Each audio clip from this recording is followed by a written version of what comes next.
Copyright disclaimer under Section 107 of the Copyright Act 1976. Allowance is made for fair use for purposes such as criticism, comment, news reporting, scholarship, and research. Fair use is a use permitted by copyright statute that might otherwise be infringing. Nonprofit, educational, or personal use tips the balance in favor of fair use.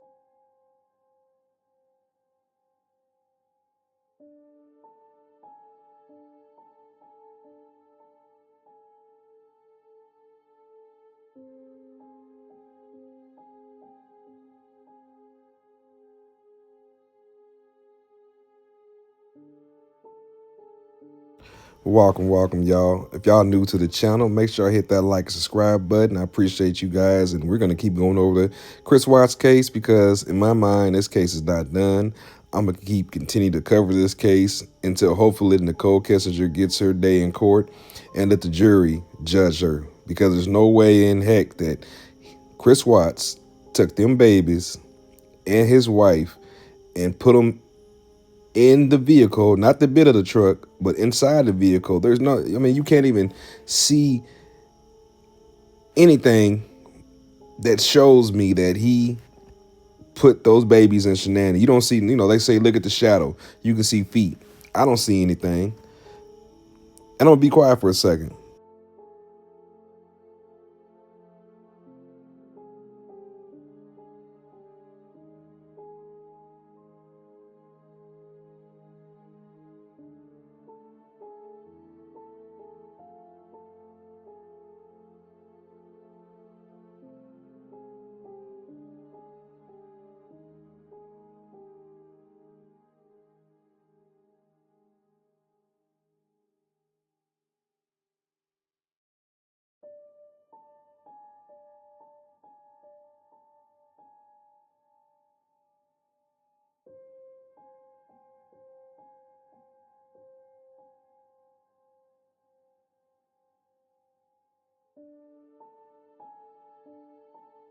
Can someone please leave me a comment? Or maybe, you know what, my email's up there. If it's not, I'm gonna put it in the comments. I just need somebody to show me where he put those babies and his wife inside the cab of his truck. Now, he only backed half his truck up and the bed was in the garage. I'm just not understanding this, y'all. He moved Shanann, Cece, and Bella out the back. And I'm gonna show you why I'm coming to this conclusion. In my lies, or I'm saying in my videos, I like to show a lot of lies because I mean me just talking and it kind of gets kind of boring. So I like to show you what the actual case evidence is. And I know a lot of people are like, again, why are you still covering this case? Because I feel some type of way about it. That's why. I don't feel like it's been justice for Shanann, Cece, and Bella, and Nicole Kessinger is walking around. But let's put her best friends. Yeah, let's do that. We're gonna put her best friend's statement, and they're reading the audio. So here we go, y'all. Agent Greg Zettner with Colorado Bureau of Investigation. Okay. I just talked to you on the phone a few minutes ago. So we got in a little conference room on the end here and talk. I'd appreciate that. How are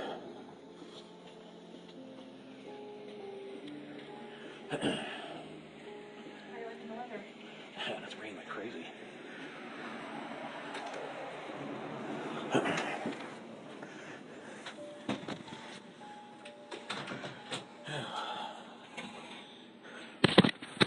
Oh, goodness. All right.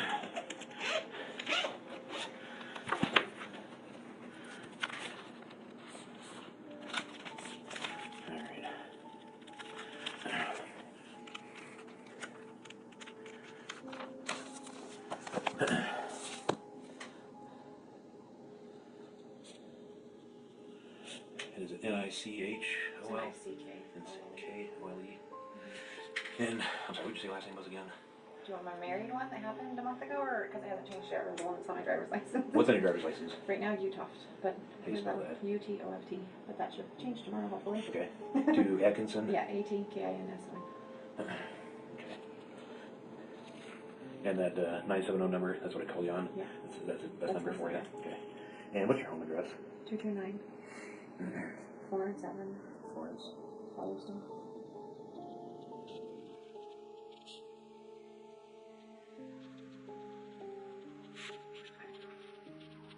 And what's your date of birth? 6481. Okay. All right, so I understand that you are pretty good friends with, is it Shannon or Shanann? It's Shanann. You pronounce it like shenanigans. Okay. Everybody calls her everything else but that, but it's Shanann. Right. It took me like 2 years to get it down. Okay, yeah, I've heard Shannon, I've heard this, that, and the Yeah, other, so Shanann, okay. Yeah. So I understand you and Shanann are pretty good friends, is that I mean, yeah, correct? we hang out a lot. We have kids the same age. Okay. I met her because her mom started working for me when I was running a whole bunch of salons and decided to change professions, so now I'm here. But Okay. that's not important. All right, so how long have you known Shanann? 3 to 4 years, I would Okay. say. It was when Bella was little, and then she was pregnant with Cece, and Cece just turned 3, so. Okay, so Bella is the older one, right? Bella's 4. Bella's 4. And then is it Celeste? It's Celeste, and she goes by Cece, yeah. Or they call her Cece. Right. It's Celeste. She's 3. Yeah, she just turned 3 in July. Okay. Okay. And, okay, that's a go. You guys have kids that are close in age? Yeah, my youngest is Madison. She's 2 and will be 3 in October. So Okay. we go to their house, or they always ask, "When's Madison coming over?" If I go by myself and Sure. they're there. So. Okay. So since you've known Shanann for about 3 to 4 years, when did you meet Chris? The same time I met Shanann, I actually got invited by her mom, Sandy, over for Cece's first birthday party. Okay.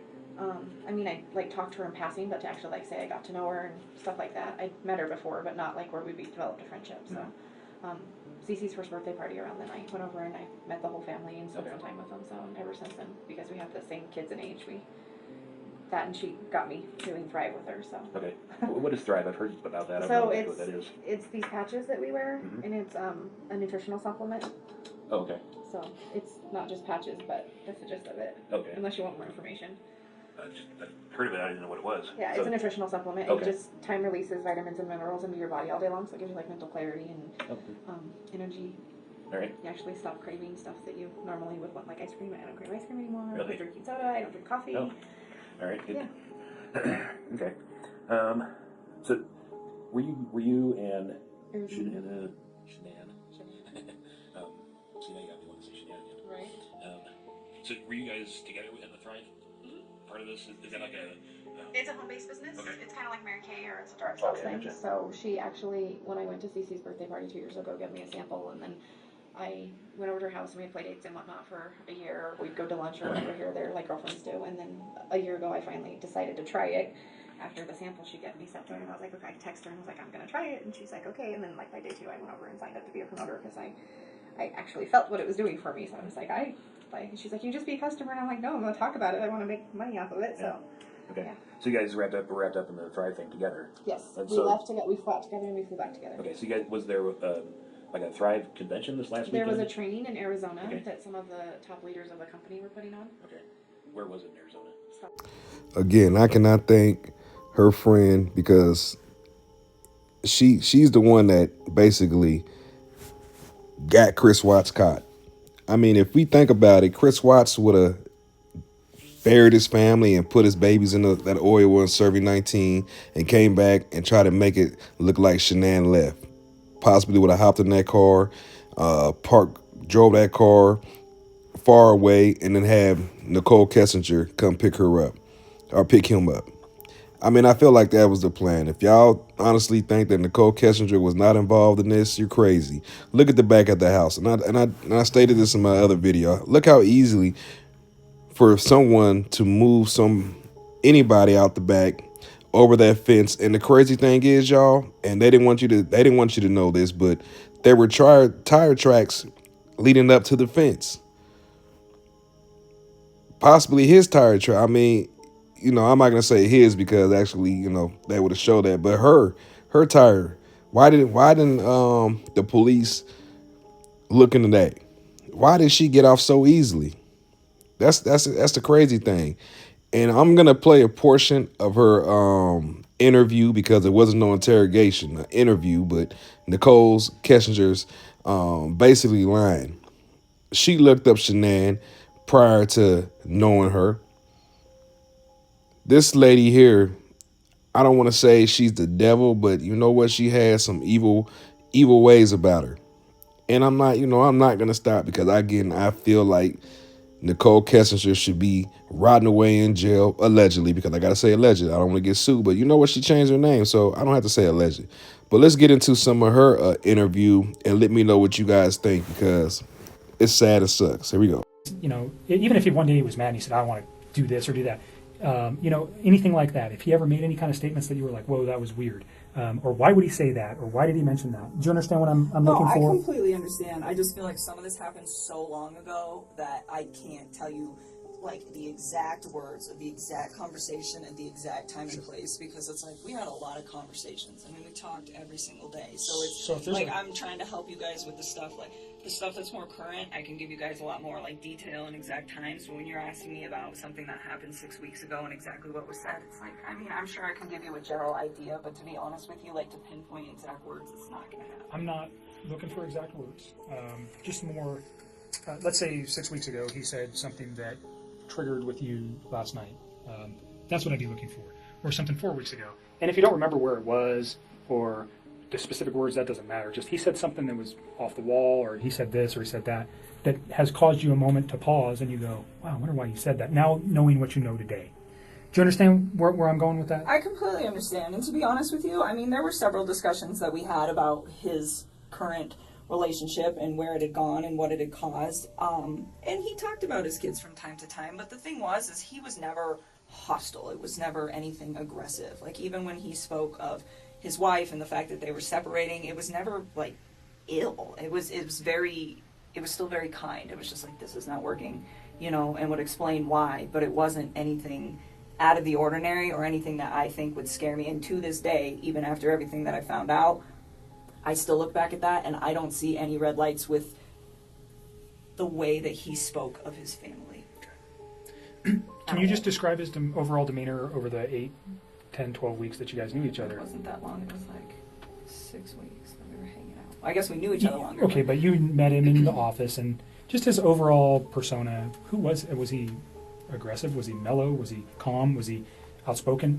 Who was Chris? I think he's an introvert. I would consider him to be like a pretty, I don't want to say he's a very reserved individual. I think he's probably more reserved around other people. I think he emphasized to me that one of the reasons that he really enjoyed talking to me is because he felt like he could get out of his shell. He said around most people he just like didn't really feel the need to like talk and converse, and it wasn't just in his home life, just in general. It wasn't something where he's an introvert. And he said with me, it made him feel like he could really just start talking about things that excited him. And I think a lot of that had to do with the fact that we had things in common. So with me, I think he was a little bit more outgoing, but even then, I would still consider him to be an introvert. So not on the extreme end. If an introvert went to like 1 to 10, I'd put him at like a 4 or 5. So on the lighter side of introvert. Pretty even-keeled. Yes, like really relaxed, like all the time. He was never really like worked up about anything. Just mellow, chill, easygoing guy. Very much. Okay. And he was that way with you. Did he ever have any kind of? Did you guys ever have arguments? I mean, No. Pretty short relationship. No arguments during that time. No. Did he ever lose his temper at any time? Never. You guys never had a yelling match. No. So you never saw him upset or mad. No.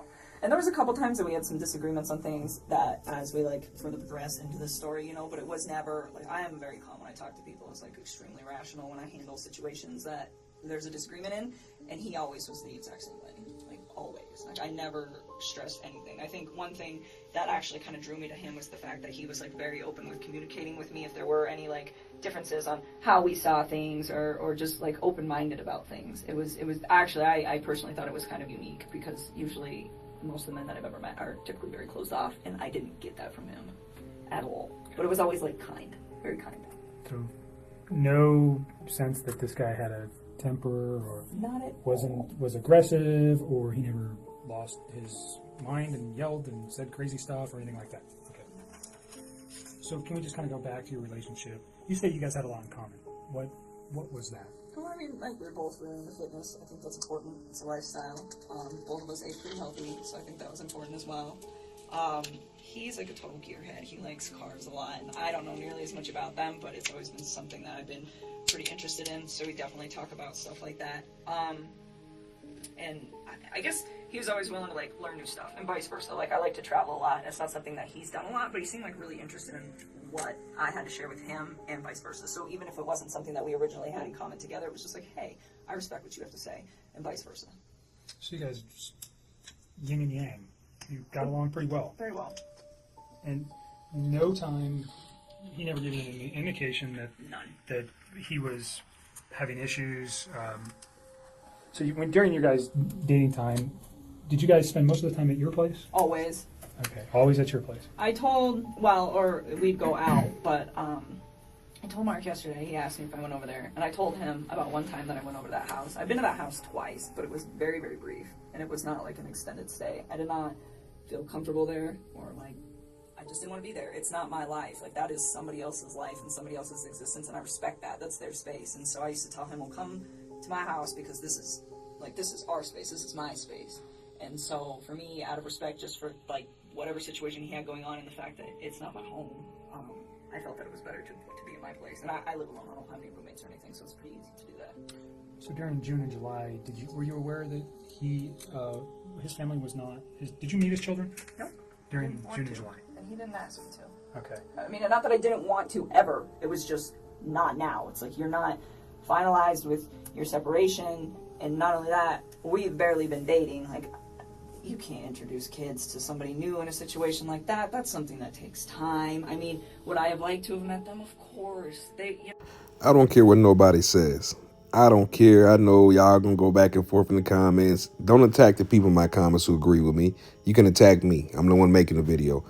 But there's no way that Chris Watts, who unalived his wife, wrapped her in a white sheet, picked her up, put her in the bed of that truck, and there's nothing that shows that he did that.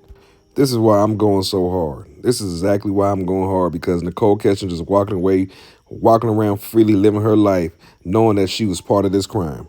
There's no way that y'all can tell me that you see Chris Watts with Shanann wrapped in a white blanket, taking her out to that truck, or see him picking up those babies off that ground.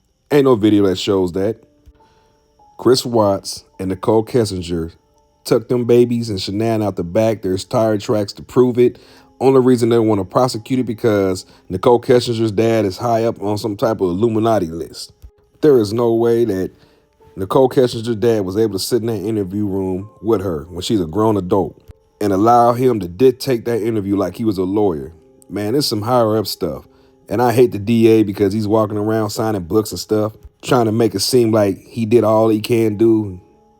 Man, y'all can't make me sit here and believe that. That's why I'm so hostile about this case, and I don't care. She's walking around freely, and Shanann is dead, and baby Cece, it's just horrible. And if y'all want to go back and forth in the comments, we can, because I'm going to continue to keep covering this case. I told you it's part 2 out of 5 series. But let me know. I love y'all. Like, subscribe, and I'll see y'all in the next video. I'm out.